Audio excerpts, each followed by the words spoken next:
ચાલો મારા વાલા વાલા વિદ્યાર્થી મિત્રો, આજે આપણે શરૂઆત કરવા જઈ રહ્યા છીએ હકાર અને નકાર વાક્યનું ગુજરાતીમાંથી અંગ્રેજીમાં કઈ રીતે ટ્રાન્સલેશન કરવું. જો આપને કોઈ પણ પ્રકારની સમસ્યા છે ચોક્કસથી આજે જોડાઈ જાઓ અને આજે તમારો પ્રશ્ન છે તે સંપૂર્ણ સોલ્વ થઈ જવાનો છે. આ બંનેમાંથી ગમે તે પ્રકારના વાક્ય જ્યારે ગમે તે આવી જાય તમારી સમક્ષ તો તમે ફટાફટ ચપટીમાં ગુજરાતીમાંથી અંગ્રેજીમાં કરતા થઈ જશો. બરાબર? તો એ તમારે આ શીખવાનું છે. સરળ નિયમ છે તેના એકદમ ચોક્કસ સમજ પડવાની છે અને ઝડપી ટ્રીક છે તમને સમક્ષ રજૂ કરવા જઈ રહ્યો છું આજે. અને દૈનિક પ્રેક્ટિસમાં જે આપણે ઉપયોગમાં લઈએ છીએ તે પ્રકારના વાક્ય આપણી સમક્ષ રજૂ કરીશું. તો ખાસ વિનંતી છે કે છેલ્લે સુધી જુઓ અને આ વાક્ય છે તેને માણો. અને હા, ચેનલને સબસ્ક્રાઇબ નથી કરી તો સબસ્ક્રાઇબ ચોક્કસ કરી લેજો, કેમ કે નવા નવા વિડીયો કાયમ આપણને મળવાના છે. બરાબર? તો ચાલો શરૂ કરી દઈએ. આજની બીજી ચર્ચા કરીએ એના પહેલા આપણે વાક્યની ઝપટ અને ઝટપટ ટ્રીક જે છે તેની ચર્ચા કરીએ. તો જો જે પ્રથમ વાક્ય જે છે તે શું છે, તો કે હું શાળાએ જતો નથી. કોઈ પણ વાક્ય સૌ પ્રથમ શું કરવાનું છે, તો કે કાર્ડને ઓળખવાનો પ્રયત્ન કરવાનો છે. ખાલી કાર્ડ ઓળખાઈ જશે એટલે 50% કામ આપણું હળવું થઈ જશે. પહેલું વાક્ય જુઓ જો, અહીં હું શાળાએ જતો નથી એવું કહ્યું છે, તો સાદો વર્તમાન કાળ વપરાયો છે. તો સાદા વર્તમાન કાળની વાત કરીએ તો હું એટલે કે આઈ. અને હા, બીજી બાબત કે જ્યારે પણ નકાર વાક્ય આવે છે તમારી સમક્ષ તો તેની અંદર ખાસ યાદ રાખવાનું છે કે સહાયકારક ક્રિયાપદ પછી તરત જ નોટ વપરાશે. બરાબર? તો અહીંયા તમે જુઓ, આઈ પછી સહાયકારક ક્રિયાપદ સાદા વર્તમાન કાળમાં શું આવે, તો કે ડુ. I do. અને તેના પછી શું આવશે, આઈ ડુ નોટ. અને જવાની ક્રિયા છે એટલે કે જતો, આઈ ડુ નોટ ગો. અને ત્યાર પછી શાની વાત છે, તો કે શાળાએ, આઈ ડુ નોટ ગો. તો કઈ જગ્યાએ નથી જતો, તો કે to school. I do not go to school. હું શાળાએ જતો નથી. આ પ્રમાણે તે દૂધ પીતો નથી. તે એટલે કે હી. અહીંયા પણ સાદું વર્તમાન કાળ છે તો આપણે શું લઈશું, ડુ અથવા ડઝ. તો અહીંયા હી છે અને ધ્યાનમાં રાખીને શું મૂકીએ આપણે, તો કે ડઝ. He does not. આપણે તમને કીધું કે સહાયકારક ક્રિયાપદ પછી શું આવે, તરત જ નોટ. તો અહીંયા નોટ. તો હી ડઝ નોટ શું નથી કરતો, તો કે પીતો નથી. તો હી ડઝ નોટ પીવું એટલે કે ડ્રિંક. શું નથી પીતો, તો કે દૂધ નથી પીતો. તો અહીંયા મિલ્ક. બરાબર?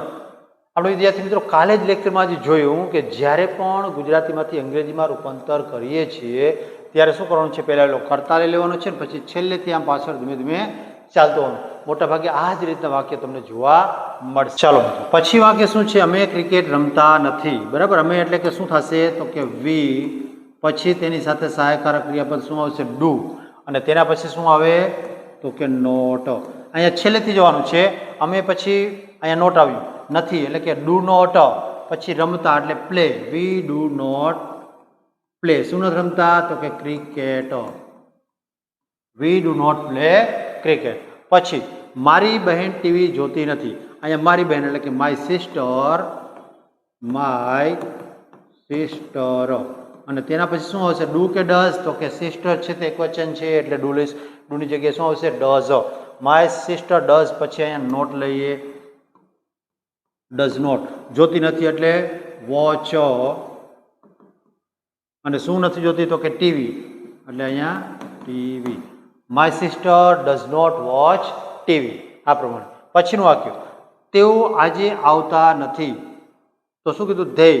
તેઓ એટલે કે ધેય. ધેય ડુ નોટ આવતા એટલે કે કમ. ક્યારે, તો કે today. They do not come today. તેઓ આજે આવતા નથી. પછીનું વાક્ય, મને ચા ગમતી નથી. તો અહીંયા મને એટલે કે આઈ કહીશું આપણે. અને તેની સાથે શું આવશે, ડુ. અને પછી શું આવે, તો કે નોટ. I do not. ગમતી એટલે કે લાઈક. લાઈક. અને શું નથી ગમતું, તો કે tea. I do not like tea. આ પ્રમાણે. તે અંગ્રેજી બોલતો નથી. તો આપણે શું કહીશું, તે. તે એટલે કે હી ડઝ નોટ. બોલવું એટલે કે speak. He does not speak English. બરાબર? આ પ્રમાણે. તો મિત્રો જુઓ જોઈએ કે કઈ રીતે વાક્ય છે તે ગુજરાતીમાંથી અંગ્રેજીમાં ટ્રાન્સલેટ થાય છે. આ પ્રકારના વાક્ય તમારી જાતે લઈને પ્રયત્ન કરો, અથવા તો આમાંથી જ કોઈ વાક્ય છે તમારી પેન લઈ અને પ્રયત્ન કરો, અથવા કોમેન્ટ બોક્સની અંદર મને આનું અંગ્રેજી છે તે ટ્રાન્સલેટ કરીને આપશો.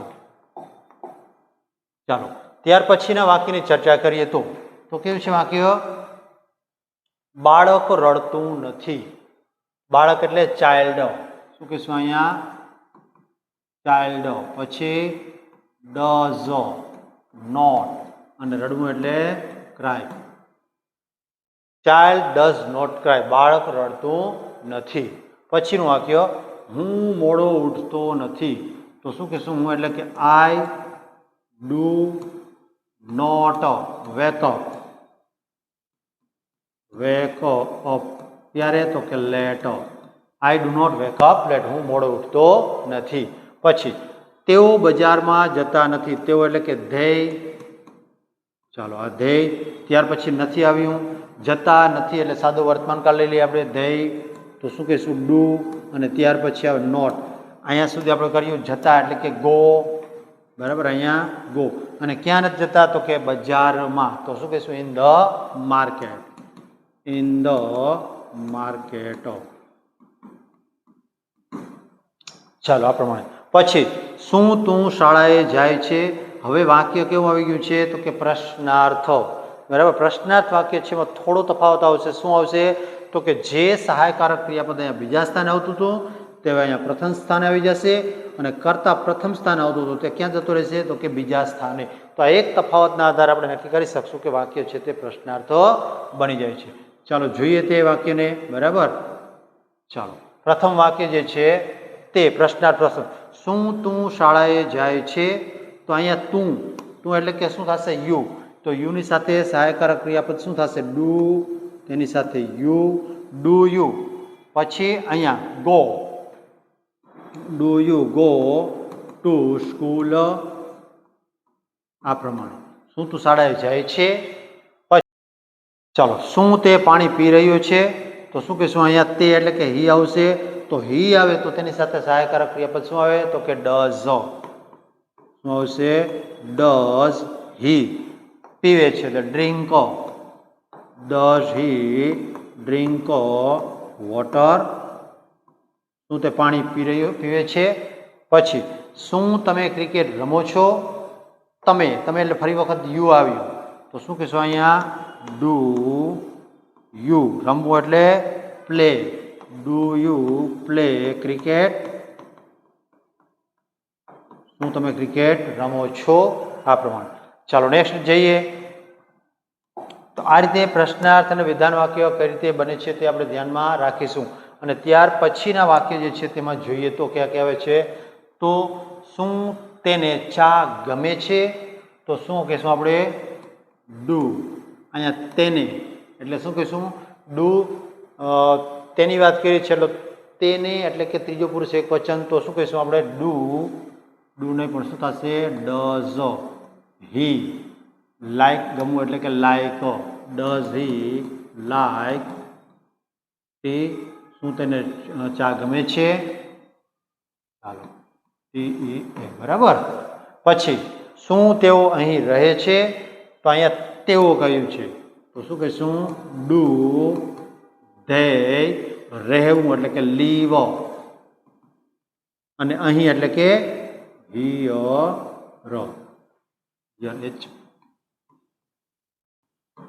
Do they leave here? તેઓ અહીં રહે છે. પછી શું તું અંગ્રેજી શીખી રહ્યો છે? જો અહીંયા કાળ બદલાયો હોય, રહ્યો છે એટલે કે ચાલુ વર્તમાન કાળ આપણે લીધો છે. તો અહીંયા શું આવશે? તું. તો અહીંયા તું એટલે કે આર યુ. શીખી. તો શીખવું એટલે શું? તો કે લર્ન. પણ આ ચાલુ કાળ છે એટલે પાછળ શું લગાવીશું આપણે? આઈએનજી. Do you learning? શું શીખી રહ્યો છે? તો કે English. Do you learning English? આ પ્રમાણે. પછીનું વાક્ય, શું બાળક સૂઈ રહ્યું છે? તો અહીંયા ફરી વખત વાક્ય પ્રશ્નાર્થ છે અને રહ્યું છે એટલે કે ચાલુ કાળનું વાક્ય છે. તો શું થશે? ઇઝ. કેમ કે બાળક કીધું છે. Is child. Is child sleeping? Is child sleeping? પછી શું તમારી પાસે પુસ્તક છે? અહીંયા ની પાસે હોવું અર્થમાં આવ્યું છે, તો અહીંયા શું શું કહેશું આપણે? ડુ યુ હેવ, બરાબર. તો અહીંયા શું કીધું છે? એટલે ડુ લીધું છે આપણે, અને તમારી એટલે કે યુ, અને પાસે એટલે શું થશે? તો કે હેવ અથવા હેઝ. પણ અહીંયા યુને ધ્યાનમાં રાખીને શું મૂક્યું છે આપણે? હેવ. તો ડુ યુ હેવ શું છે? તો કે book. Do you have a book? આ પ્રમાણે. પછીનું વાક્ય, તે શું તે દરરોજ કસરત કરે છે? તો અહીંયા તે કહ્યું છે, દરરોજની વાત છે, તો શું કહીશું આપણે? Does he exercise?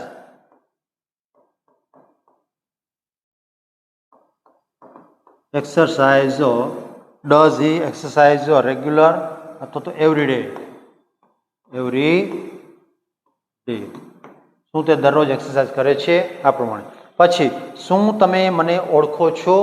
તો અહીંયા ફરી વખત પ્રશ્નાર્થ વાક્ય છે, તો આપણે શું કહીશું? ડુ યુ, ઓળખવું એટલે નો, ડુ યુ નો મી? શું તમે મને જાણો છો અથવા તો ઓળખો છો? તો વિદ્યાર્થી મિત્રો, આ રીતે આ વાક્ય જે છે તે કઈ રીતે પ્રશ્નાર્થ હોય અથવા તો વિધાન હોય તેનું કઈ રીતે અંગ્રેજી થાય છે તે એકદમ તમે જુઓ છો. અને આ જ પ્રમાણના વાક્ય જે છે તે તમે પ્રેક્ટિસમાં લ્યો, જેથી કરીને આપણને અંગ્રેજીમાં સરળતાથી કંઈક થોડી ચાંટ ડૂબવા માંડશે. અને કોઈ પણ પ્રકારની તકલીફ હોય તો કોમેન્ટ બોક્સમાં કોમેન્ટ આપશો, આપનો પ્રત્યુત્તર ચોક્કસથી મળશે. ચાલો, ફરી વખત આપને એક વિનંતી છે કે તમે તમારા મિત્રોની સાથે મારી ચેનલ છે તેને સબસ્ક્રાઈબ કરો. વિડીયો જોયા પછી એક લાઈક તો ચોક્કસ તમે આપતા રહેશો.